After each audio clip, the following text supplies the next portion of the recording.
quand l'histoire d'un objet de notre vestiaire nous dévoile.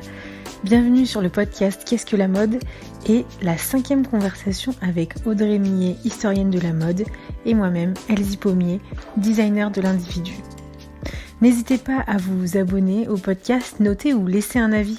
Je serai contente de lire vos retours et continuer la conversation avec vous.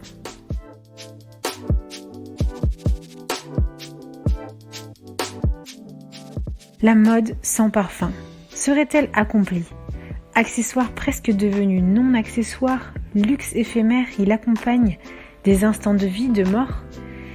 Évocateur, il joue de notre histoire, de notre imaginaire personnel et collectif. Le parfum. Habillé, habilleur, bonne écoute.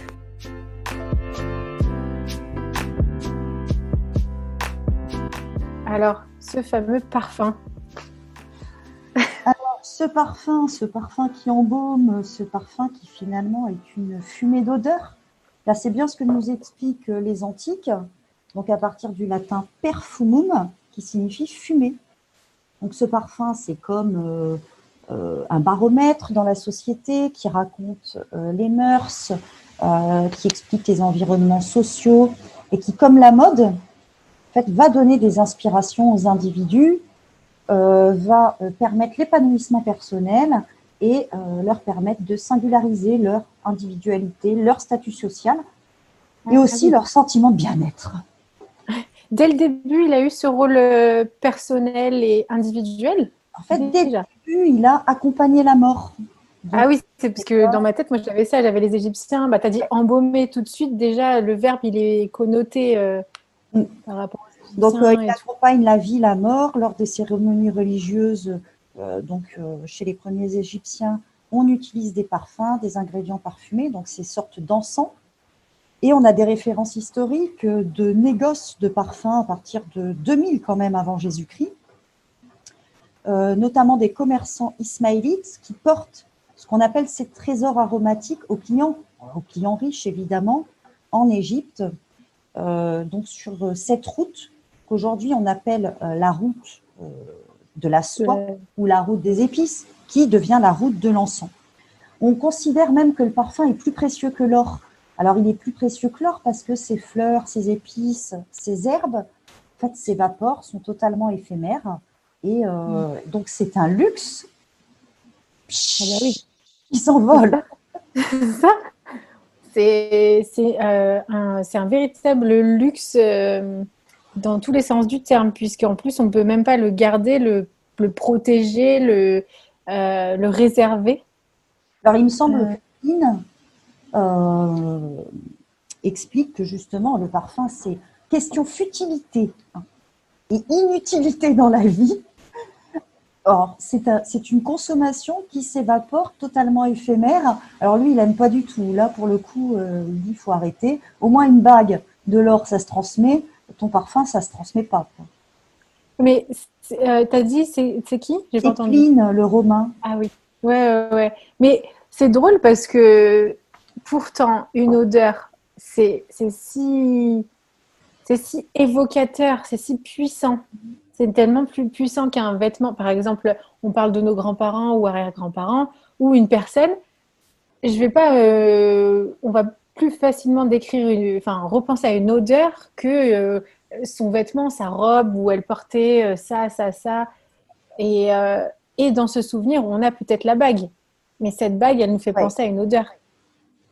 Et finalement, l'odeur, elle est à tout le monde. Et la bague, il n'y a qu'une personne qui va la récupérer dans la famille. Oui, mais alors, Pline, là, en fait, c'est tous ces moments où on accuse la mode, comme d'habitude. Il faut bien de temps en temps lui taper dessus à coups de batte de baseball. Pline, critique la consommation, l'argent jeté par les fenêtres, finalement. Puis dans le parfum, il y a aussi ce truc un peu aphrodisiaque. On sait qu'il se dit que Cléopâtre a mouillé ses voiles, les voiles de son navire pour séduire Marc-Antoine, que la reine de Saba a gagné le cœur et la dévotion du roi Salomon en lui apportant des cadeaux, d'épices rares depuis le Yémen, et donc notamment la légendaire myrrhe. Et Mm. chaque goutte de sueur de Mahomet, lorsqu'il est monté au ciel, s'est transformée en la plus précieuse des fleurs, la rose. Hein. Donc, il y a aussi ce truc Mm. religieux, parce que, étant donné qu'il est éphémère et surtout immatériel, hein, il est devenu matériel avec la bouteille, mais qui peut mentir aussi, hein, Ouais, le ça, on en packaging. parlera, ouais. Mais finalement, c'est cette immatérialité qui fait qu'on n'arrive pas, que ça relève effectivement du souvenir, des mémoires, euh, Ouais. des Mais émotions. du soin, des émotions, voilà, du soin, des émotions et provocateur d'émotions. Tu parlais de religion, je t'en parlais l'autre jour, c'est que il y a aussi la reine, la future reine Esther qui pendant un Ouais. an a été entretenue avec des soins et des parfums et tous ces arômes en quelque sorte qui l'enveloppent.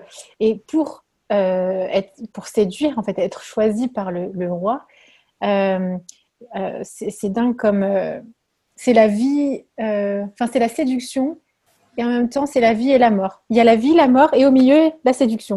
Et ça résume très bien le parfum. Euh, Là, je ça. repense justement aux soins du corps. J'ai deux images qui m'arrivent devant les yeux. Toujours Cléopâtre, hein, complètement the fantasme de l'égyptienne. Je me souviens de cette pub du savon quand j'étais plus jeune, Cléopatra, où elle était, voilà, on disait son bain de lait d'ânesse. Mm. Mais on le retrouve, et alors là, il y a la chanson qui va avec, peut-être pas vous la faire. On la retrouve, Cléopâtre, donc dans ses bains de soins, là, pour avoir la peau douce, super, super glamour. Vous savez, dans Astérix et Obélix, Ouais, là, je ouais. pense à la BD, mais surtout au dessin Au animé, film, ouais. où le tigre chante à côté. Et justement, elle est en train également de chanter dans son bain, dans son bain Yes. de lait, en train de se faire.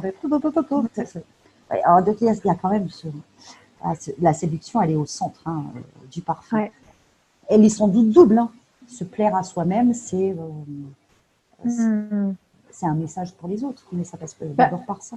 parce que le message, comme on disait depuis le début, il est évocateur, il crée une atmosphère et il vient jouer directement dans l'imaginaire en fait. Hein. Je te disais hier, j'avais lu qu'en fait les récepteurs du nez en fait sont directement liés au système neuronal et donc et ça active quand quelqu'un sent une odeur, ça active les parties du cerveau qui touchent les émotions et la mémoire. Donc, le parfum doit, je dis ça, mais je ne suis pas scientifique, Ouais, hein, ouais, doit toucher, doit, doit être un actif type phéromone, en fait. Hein. Voilà, ouais, activer ouais, quelque chose dans le cerveau de l'autre. En fait, c'est sans doute le cas, parce que même une odeur qui est désagréable, ça crée le dégoût, ça peut même donner envie de vomir, hein, et faire ouais, vomir. ouais, c'est ça. Donc, le plaisir, hein, qui est tout à fait le contraire du dégoût, ça doit sans doute jouer dessus. Hein. Ouais. Oui, parce que C'est j'allais dire, on parle là, on parle, c'est très connoté positif, bonne odeur et tout, mais en fait, c'est la même chose avec l'odeur nauséabonde, désagréable, et c'est tout autant évocateur. Par contre, de saleté, quoi, Euh, de de caca, mauvaise hygiène. de caca. Ouais, c'est ça. Dégoût, Les- d'eau en train de voilà, stagner, ouais, de voilà. macérer. Absolument. Ouais. Mais les parfums, d'ailleurs, ce sont les médecins qui s'en sont occupés, donc également les chirurgiens barbiers, les apothicaires. Donc, ça relève du soin du corps. Et on attribue aux médecins arabes Avicenne le développement de la méthode de distillation au Xe siècle qui conduit à la création du parfum liquide. Alors là, on a une dissociation. C'est-à-dire qu'avant, l'Égyptien va par exemple s'appliquer du baume parfumé et ça va aussi protéger, croit-il, hein, moi je ne suis pas Ouais. médecin, sa peau du soleil, voilà, qui va faire cramer la peau, hein, brûler la peau. Ouais. Et là, hop, on va finalement retirer le parfum du soin du corps et l'accepter seulement pour ce qu'il est, une senteur. Et pas un baume de soin, voilà. On dissocie, alors je vais exagérer un petit peu parce que là on est quand même dans des périodes historiques très antérieures, on dissocie finalement le soin du corps au soin de l'odeur, à l'odeur du corps. Ouais. Parce qu'avant, j'ai presque envie de dire que c'est le début du marketing avec ce médecin arabe Avicenne. C'est vrai. Parce qu'avant, le parfum, donc tu disais que c'était un produit qui portait une odeur et du coup qu'on appliquait sur le corps. Oui. Donc on a retrouvé des petites céramiques antiques qui contenaient en fait c'était des crèmes en fait. Qui sont mélangées avec de l'huile. Du coup, rien que d'avoir séparé ça, comme tu disais, on est allé encore plus dans l'éphémère, puisque là, c'est un pchit, du coup, qui était en train d'être créé. On va dans l'éphémère, mais du coup, on donne une existence qui n'a pas à se justifier par le lissage et par le gommage du corps au parfum. Le parfum existe. Pour quelle raison après? Pour le parfum. Ouais. Donc, il devient un produit à part entière.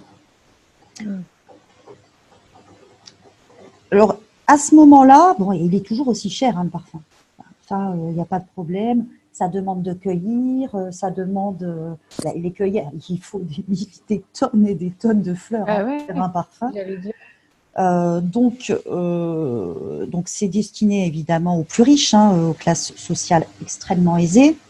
Et là, on a le développement, donc après le Xe siècle, alors là, il faut se remettre dans le décor de Grasse, cette ville située entre Nice et Cannes, en France, la Provence. Donc là, vous pouvez aussi entendre, il y a quand même un environnement très, très particulier. Donc, ce qui se développe à partir du XIIIe siècle et qui devient, en fait, non pas le centre du parfum à la base, mais le centre de la ganterie. Là, on va faire des gants. Donc, ces fameux gants qui sont tout à fait essentiels. Déjà, quand vous portez des gants, vous ne vous abîmez pas les mains, donc vous gardez... parce qu'un aristocrate ne va pas non plus avoir les mains abîmées, c'est pas un laboureur. Bah oui, puisqu'il ne travaille pas. Voilà. Donc, le gant est essentiel. Le problème, c'est que le gant pue. Bah oui, il est fait en cuir, donc... Voilà. Et que le cuir est tanné à l'urine. Donc, le gant sent un mélange de cuir et de pipi. C'est vraiment une tannerie, c'est vraiment atroce, les odeurs. Ah oui, c'est pas glamour. Il faut essayer pour le faire. Moi, je l'ai fait une fois et c'est atroce, c'est insupportable. Vraiment, ça donne envie de vomir. Même si aujourd'hui, c'est plus avec l'urine et c'est des produits chimiques, même en tannerie végétale, c'est intense. Ouais. Donc là, en fait, on va... d'accord, tu portes tes gants pour avoir de jolies mains, mais autant que tes mains ne puent pas, c'est quitte à rester à... Et en plus, elles se baladent. Du coup, si on parle avec les mains, l'odeur se diffuse facilement. Ouais, non, c'est insupportable, quoi. Donc là, du coup, on va développer à Grasse, donc l'environnement est nickel, pour développer des odeurs, des parfumeurs locaux, des parfumeries locales, qui viennent finalement au secours des tanneurs. Et ces gants parfumés, en fait, vont faire fureur dans toute l'Europe, encore, j'ai envie de dire, une mode le Made in France, puisque Grasse est en France, qui connaît un très, très, très, très grand succès jusqu'au XIXe siècle.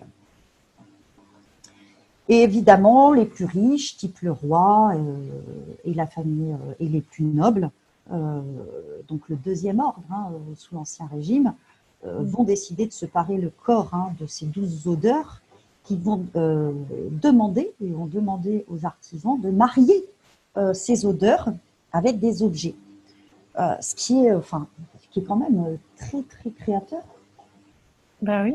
Parce qu'on va marier les bijoux avec le parfum, donc, notamment sous le règne de Louis XIV. Ça va permettre aussi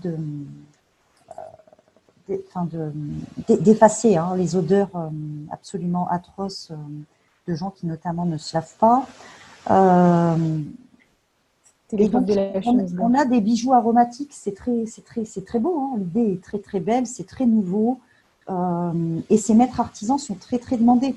Ils sont payés extrêmement cher par la royauté pour trouver de nouvelles idées, des innovations, quoi, pour se montrer, pour paraître. Et donc, on va avoir là des parfumeurs privés qui répondent à tous les caprices. C'est un petit peu le rêve, j'ai envie de dire, de tout artisan, quoi. C'est vas-y, J'allais dire, bah oui. fais-moi plaisir. Donc, les châtelaines, les bagues, les boucles d'oreilles, les ceintures, les bracelets, qui sont considérés comme indispensables, vont être aromatisés, parfumés. Donc là, c'est un nouveau défi aussi, c'est de marier ensuite les odeurs, puisqu'on peut porter ça, chaque objet ensemble. Donc, c'est même plus une association esthétique, stylistique, c'est aussi une association euh, d'odeurs qui émane de la personne. Donc, ça doit donner vraiment une très forte présence. Oui, ces parfums, en aux plus, gens. étaient ultra forts. Parce que ça devait Oui. cacher la promiscuité, donc que ce soit dans les intérieurs ou dans les scènes de rue, dans la rue, la croissance de l'environnement urbain qui au XVIIIe siècle, le début de l'exode rural, on va chercher du travail en ville, urbanisme qui explose, et ça va donner un sens au parfum, aux masses, quoi, parce que lorsque l'exode rural croît et que de plus en plus de personnes se retrouvent en ville, que les habitats n'ont pas été convoqués n'ont pas été construits pour. On a de plus en plus de gens dans les rues, dans les maisons, mais également, il faut bien y penser, c'est la vie, les excréments. Je veux dire, on n'a pas de toilette, quoi. Donc, on jette un peu tout partout. C'est horrible. Donc, ce surpeuplement, ce manque de politique d'assainissement et la pollution rendent vraiment la vie insupportable. Ça pue. Beaucoup de maladies, du coup, mauvaises odeurs, ça a vraiment confirmé cette association, mauvaise odeur égale maladie. La peur de maladies inconnues qui sont tapies dans l'eau, cette eau que les gens boivent et dans laquelle ils peuvent se baigner. Les parfums, du coup, si vous ne vous lavez pas, en fait, vous vous nettoyez à sec, donc vous prenez un petit chiffon et vous tapotez comme ça, parce que l'eau est considérée comme un vecteur de maladie. Donc on se lave à sec, on se poudre tout le bordel. On a des merveilleuses descriptions dans le tableau de Sébastien Mercier, les tableaux de Paris. Vous poudrez tout ça, les cheveux avec, grand Dieu. Évidemment, vous ne l'avez pas. Et du coup, ça reste tout, quoi. Et après, vous vous parfumez. Bon, ça fait des mélanges. Et du coup, c'était obligé que ce soit des odeurs très fortes qu'on ne pourrait même pas supporter. Et vu que c'est pas très fin comme nous aujourd'hui, les parfums, ils sont pas tous fins. Donc il y a des gens qui s'inventent parfumeurs, la pouf. Donc ils se mettent au coin de la rue, ils mettent un tablier de cuisinier, vous voyez un peu le truc, le lien entre le boucher et le parfumeur. Et dans ce système de colportage, d'itinérance de la vente, ils vendent des parfums.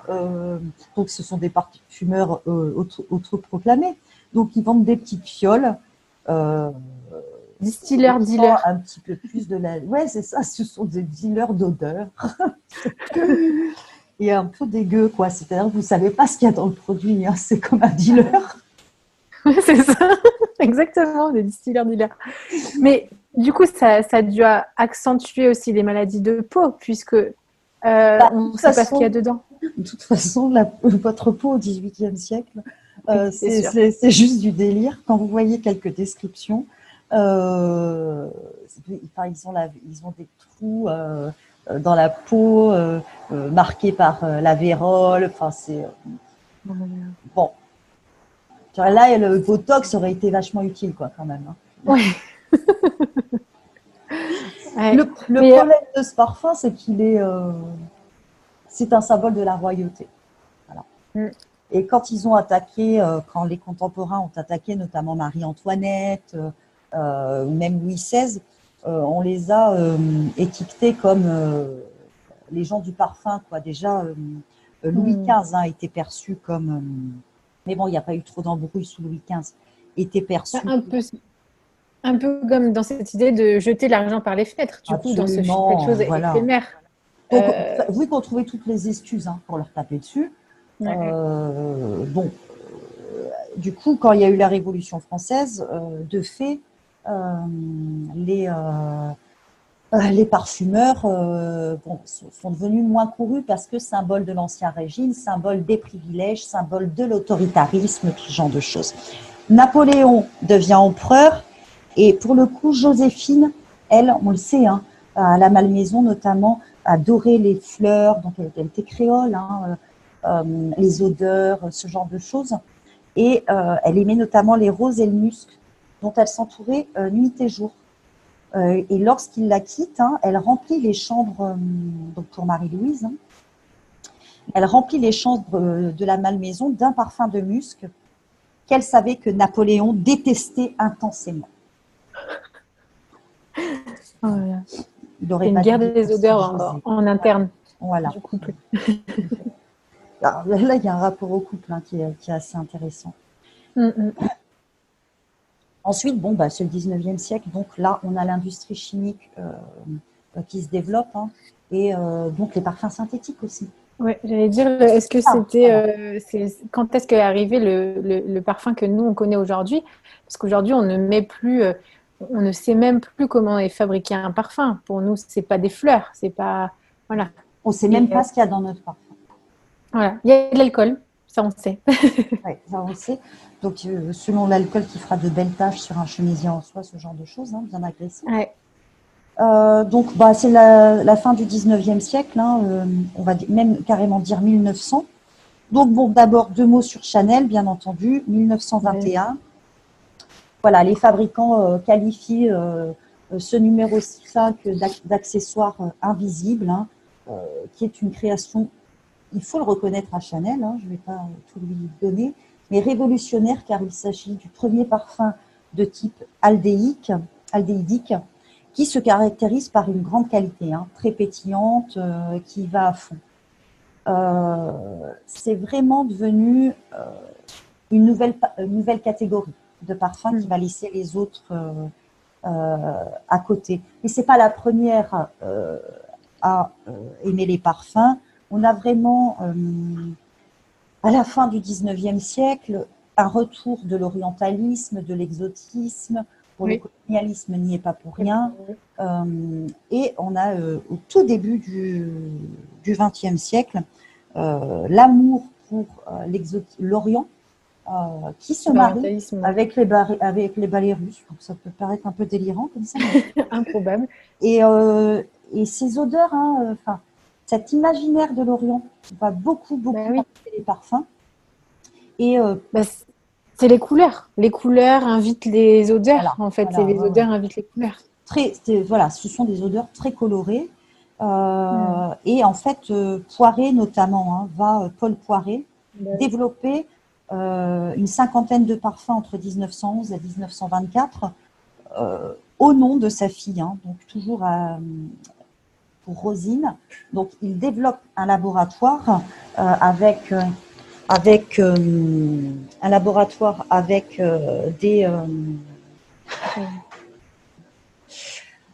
des fioles et des souffleurs de verre qui vont développer le design. Ça y est, on y est, on est en plein marketing de ces parfums. Donc, la rose de Rosine, la chemise de Rosine, mon choix de Rosine et d'autres parfums inspirés par la fuite de Lindbergh, de Charles Lindbergh notamment.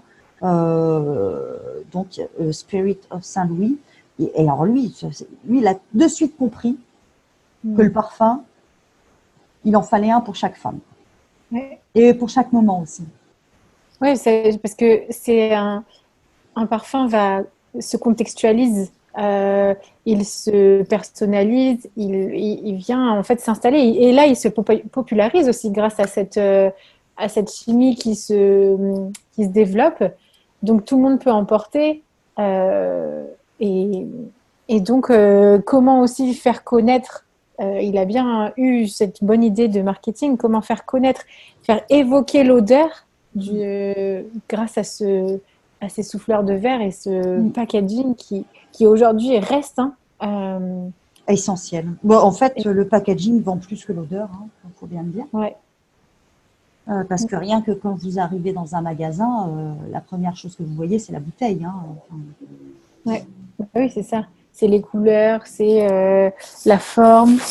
Mais on va y revenir tout à l'heure. mais tout le monde a eu son parfum. Chanel, Worth, Lanvin, Schiaparelli également a eu son parfum qu'elle a appelé ouais. Shocking, comme son Rose Shocking.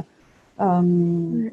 Voilà, tout le monde veut son parfum sur la table. Et alors, Mm. Dior a eu également son Miss Dior qu'il a lancé avec son New Look. Et Nina Ricci, bien entendu, éternel Nina Ricci, avec l'air du temps, qui a été lancé en 48. Et cet inoubliable flacon de deux colombes, qui est en fait 1948, deux colombes, la paix, qui symbolise ces parfums en temps de paix, qui donne envie de consommer, envie de revivre après toute De revenir à la fraîcheur. Ouais. C'est ça, à l'imaginaire. Et plus à la dure réalité de l'humanité, ce qu'elle a vécu durant cette première et cette deuxième guerre mondiale. Et en même temps, c'est l'imaginaire pour l'individu, pour la population, le consommateur, mais c'est ces parfums qui, aujourd'hui, ont sauvé aussi toutes ces grandes maisons. Sans le cosmétique, sans le parfum, ces maisons, elles seraient mortes, elles ne seraient plus là. En fait, lorsque vous voulez vous offrir un bout de rêve, un bout de couture, un bout d'enseigne, un bout de créateur, les trucs les moins chers, en fait, c'est le maquillage. Donc ça a été développé après, le parfum. Ouais. Bon, vous pourrez dire, oui, il y a Rubinstein, enfin, il y a aussi d'ailleurs Schiaparelli, d'accord. Mais vraiment, l'industrie des cosmétiques, c'est post-Seconde Guerre mondiale. C'est le parfum, les cosmétiques, la ceinture bien monogrammée, là, avec un gros truc au milieu, pour bien montrer que vous avez un morceau de luxe. Et toutes ces pièces sont plus accessibles que les autres. Je ne dis pas qu'un parfum coûte pas cher, parce que les Guerlain et les Chanel, bon, c'est 120 €, 75 millilitres. D'ailleurs, vous remarquerez que les parfums de femmes font rarement 100 millilitres, alors que les parfums d'hommes vont très facilement jusqu'à 125 millilitres. C'est le même prix, voire moins cher des fois. Voire moins cher pour les hommes. Du coup, à la contenance et au contenu, c'est moins cher pour les hommes, beaucoup mieux. Alors parce que eux, parce que la femme, lui, elle va renouveler. Quand vous avez plus de parfum, vous en rachetez un. Voilà. Alors que l'homme va en mettre moins, il va renouveler moins souvent. Et puis tu disais tout à l'heure que ça se contextualise, ça c'est selon un temps donné aussi. Il y a la petite jeune, l'ado ou aujourd'hui, ou la jeune active, la maman, tout ça ne va pas porter la même chose. Et je pense que la femme aussi est d'autant plus sensible à toutes ces étapes de vie. Donc, moi je crois que vraiment, alors nous on parle d'âge, on va dire à jeunes filles, jeunes femmes, femmes mûres. C'est parce qu'en fait, je crois, mais je peux me tromper, c'est que la peau se modifie vraiment. L'épiderme n'est pas le même. On n'a pas la même peau à 15 ans qu'à 35 ans. Ce qui ne veut pas dire d'ailleurs qu'elle est moins bien. Oui. Mais c'est vraiment c'est une adaptation corporelle. C'est vraiment une adaptation corporelle. C'est lié aux hormones et aux phéromones, comme tu disais. Mais aussi à notre besoin, à nous, à notre personne. Est-ce qu'on est dans du sucré, de l'attirant, du séducteur très franc ou beaucoup plus subtil et tout ça? Et en fait, cette intention va nous faire choisir notre parfum. Absolument. Ensuite, il peut y avoir aussi pas d'attention. C'est-à-dire que c'est mon parfum. Voilà, j'en ai deux. Et tiens, celui-là, il est vaguement plus fort. Bon, je vais le mettre pour le soir. Je vais le mettre ce soir. Mais finalement, je peux aussi le mettre le matin. Mais effectivement, ensuite, avec tout ce qui est proposé, on a la possibilité de choisir des parfums à divers moments. Il y a aussi les eaux qui sont très, très intéressantes, comme des eaux de toilette, des eaux de Cologne, notamment celle de Guerlain. C'est étonnant. À l'anis, au muguet, à la menthe fraîche. Alors, ça, on se doute bien que c'est pas vraiment le parfum d'hiver, hein, sauf si vous tapez des vacances à Marrakech. Ouais. Mais voilà, là, il y a différentes. Ce parfum-là va vous porter différemment. Mhm. Il vous portera toujours. Ouais. Parce que c'est un classique de la nature et donc c'est Ouais. un classique aussi pour nous. Mais c'est un classique dans la menthe, en tout cas nous, chez Mm. nous, dans notre région géographique, hein, c'est normal. Et du coup, c'est pour ça que ça reste un classique aussi dans le produit sûrement. Et après, je reviens sur la différenciation de consommation homme-femme. Euh, L'homme, après, c'est comment dire, leurs parfums en général sont beaucoup plus, comment on peut dire, j'ai le geste, mais j'ai pas le mot, tu sais, c'est euh, Enveloppant. enveloppant, mais c'est pas invasif, mais ça se pose, ça s'installe, tu vois. Alors que chez la femme, il faut que ça pétille tout le temps, enfin plus souvent. Et il y a beaucoup plus. Chez la femme, on n'a plus le choix. On peut avoir le discret, l'enveloppant, le pétillant. Voilà. Voilà, c'est ça. Chez l'homme, le choix doit exister, hein, mais Mais il est très réduit, en fait. Et ça reste souvent dans des parfums qui s'installent, justement. est-ce que le parfum masculin ne serait pas accusé comme euh, la préciosité masculine ou l'intérêt de séduction, enfin, voilà, de métrosexuel ou autre, de préciosité en fait. Oh, t'as vu, il sent vachement le parfum. Et c'est un homme, il devrait pas. Enfin, les premiers parfumeurs étaient des parfumeurs. Hein, enfin, je veux dire, Ouais, ouais, c'est super intéressant. comme le port de la dentelle. Hein. Enfin, voilà, il ne Oui, porte plus trop de c'est dentelle, les là. garçons. Voilà. Alors qu'en fait, c'était les premiers. Mm, cette préciosité. Et du coup, on parlait d'accessoires tout à l'heure, un accessoire éphémère, mais si on revient sur le sens premier d'accessoire, est-ce que ça veut dire optionnel? Mais aujourd'hui, est-ce que c'est vraiment une option? Non, en fait, le corps habillé, le corps préparé et habillé, maquillé, lifté, tout ce qu'on veut. Non, non, en fait, c'est juste un système de pièces qui monte un puzzle. Le puzzle est un corps. Euh, L'accessoire est aussi important. Ouais. Mais du coup, Il le n'est parfum, plus accessoire, en fait. oui, il est plus accessoire dans le sens option, il fait partie de la tenue. Tu parlais tout à l'heure qu'il pouvait s'adapter selon le temps de la journée, de la saison. Personnellement, c'est ce qui se passe. Moi, enfin, c'est sûr que j'ai pas envie d'avoir les mêmes odeurs en été comme qu'en hiver. Mais je connais des personnes où une tenue égale un parfum. Et Bah, ça termine, c'est comme un cadre. alors Tu disais déjà, le je puzzle. veux dire qu'il faut le temps de se poser la question. Hmm. Parce que si tous les matins, je devais me demander, voilà, Oui, qu'est-ce que c'est je un veux dire, luxe encore, c'est sûr. il faut vraiment du temps. Euh, oui, c'est du temps. Hmm, hmm. C'est un luxe Ouais. d'avoir à se poser ce genre de questions. Ensuite, tous les parfums ne vont pas à toutes les peaux et tout le monde ne va pas être d'accord. D'autres vont dire mais si, ce parfum va très bien avec sa peau. Et puis moi, je pourrais dire ah ben non, j'aime pas du tout. Parce que là, ça relève des émotions, donc c'est quand même extrêmement complexe et du olfactif. Et on n'a pas tous la même sensibilité olfactive. Il y en a C'est qui ça. l'ont beaucoup plus forte. Bah, c'est pour ça qu'il y a des nez, d'ailleurs, pour faire les Ouais. parfums, et d'autres qui les captent pas du tout. Quoi. Mais parce qu'en fait aussi, c'est que euh, cet accessoire, enfin ce parfum, il est donc évocateur et il donne un message olfactif, même pas sur l'instant T. Il joue avec notre mémoire, il joue avec notre mémoire collective, individuelle et aussi, bah, c'est cette Madeleine de Proust. C'est pas seulement le goût, c'est l'odeur. Et c'est pour ça que c'est assez tranché et très, très, très, très subjectif. Et en plus de ça, je peux très bien sentir une odeur dans un magasin, la mettre sur moi, ça passe bien, mais c'est une autre personne, bah, je l'aime plus. Ah, puis alors la mettre sur toi, moi je me souviens de cette expérience-là, pas moi. Euh, Mon mari à qui je dis d'essayer un parfum, qui le fait, je suis pas là, et qui m'appelle, qui ne l'achète pas, qui rachète son parfum habituel, et qui m'appelle 3 heures plus tard en disant merde, tu avais raison.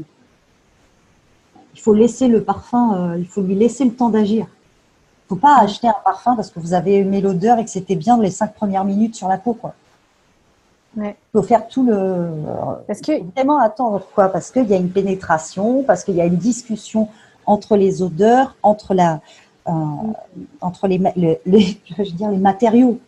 Mais oui, le matériel peau et le ouais, matériel fluide. ouais, c'est ça. Et donc, c'est vraiment une, un élément d'une tenue très réfléchi, qui dure dans le temps. Euh, Souvent, enfin, c'est assez rare d'avoir un parfum. Enfin, il y a des fois, il y a des parfums de vie en quelque sorte. C'est pour ça que quand on se souvient de nos grands-parents ou quoi, bah, c'est une odeur qui nous revient. C'est l'eau de Cologne, souvent, dans la Comme ça version. peut être, comme ça peut, en fait, comme ça peut ne pas compter. Hmm. C'est-à-dire que ça peut être aussi l'odeur de la nourriture chez les grands-parents. Oui, Ça peut aussi, c'est pas être seulement l'odeur l'odeur de la personnelle. campagne de chez les grands-parents. Hmm. Euh, Comme il y a des fois, pour des gens, ça ne veut pas dire qu'ils négligent le parfum, qu'ils Non. négligent l'odorat, qu'ils négligent. Mais ils y portent peu d'attention. Et c'est pas grave, hein. C'est pas Ouais, grave ouais, parce qu'ils feront attention à autre chose.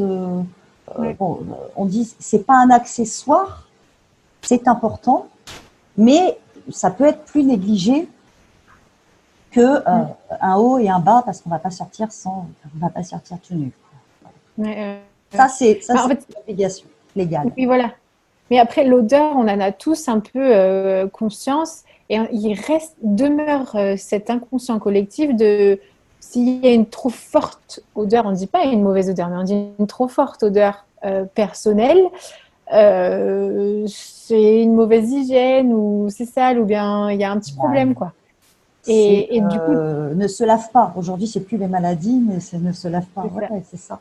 c'est ça. Et donc, on se sent tous concernés. Après, il y a quand même cette tendance en ce moment aussi à revenir au naturel et, et on fait pas, ça se perche pas de parfum. D'ailleurs, c'est trop fort. Je croise, bon, ça fait un moment, confinement oblige, mais quand on croise des gens dans la rue et on a fait déjà 10, 15, 20 pas, on a toujours l'odeur là qui nous a envahis.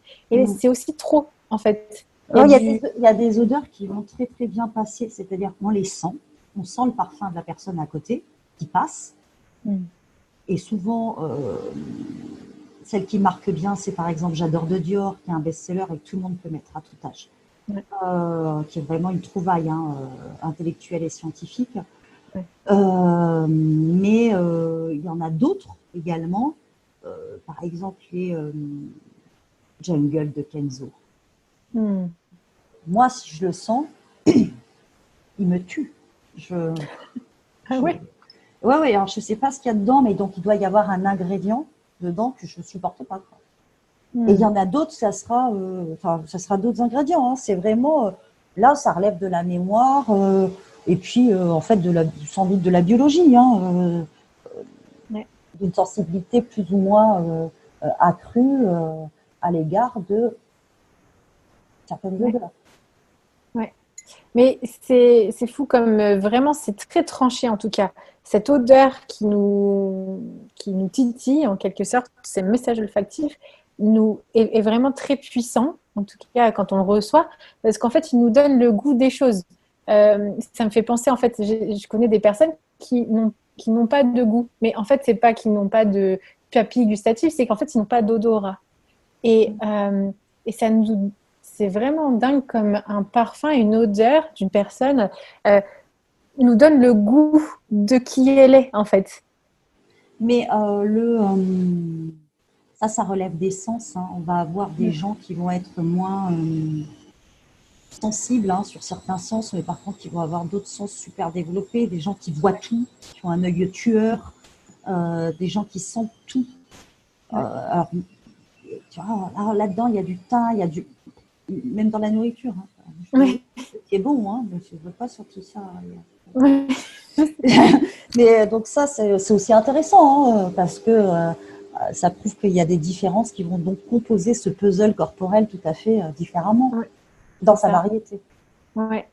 Et juste une dernière petite question, enfin réflexion aussi, c'était l'endroit où on mettait le parfum. Parce qu'avant, au tout début, c'était comme une crème. On disait, du coup, c'était tout le corps. Ouais. Ensuite, ce sont les objets qui ont porté les odeurs. Et aujourd'hui, c'est un pchit. Et pas tout le monde le sait, mais des fois, on le met sur le vêtement. Ouais, ça faut éviter. Hein. Voilà. Mais quand j'étais petite, moi, c'était ma petite grand-mère qui m'avait dit tu mets sur tes deux poignets, tu frottes et puis hop, hop sur le cou. Et cette délicatesse aussi c'est là où la peau est très fine, hein. Donc elle va prendre plus aisément. C'est parce que c'est fin, en fait, c'est la peau est fine. Mais c'est drôle parce que voilà, c'est chimiquement, voilà, c'est là où ça va prendre peut-être mieux, mais aussi cette délicatesse, mais parce que c'est délicat, parce que c'est l'intérieur du poignet, c'est fin. Toi, ta perception du délicat vient aussi du grain de peau, là, qui est un grain de peau qui est très très fin et qui est fine également dans le cou. Et puis quand on bouge, en fait, quand on parle aux gens, on bouge la tête, on bouge les mains. On faisait la bise avant. Avant, je faisais la bise quand la vie était normale. Ouais, c'est ça. Ouais. Bon, on a bien parfumé. Hein. Bah oui, c'est ça. Super. C'est la fin.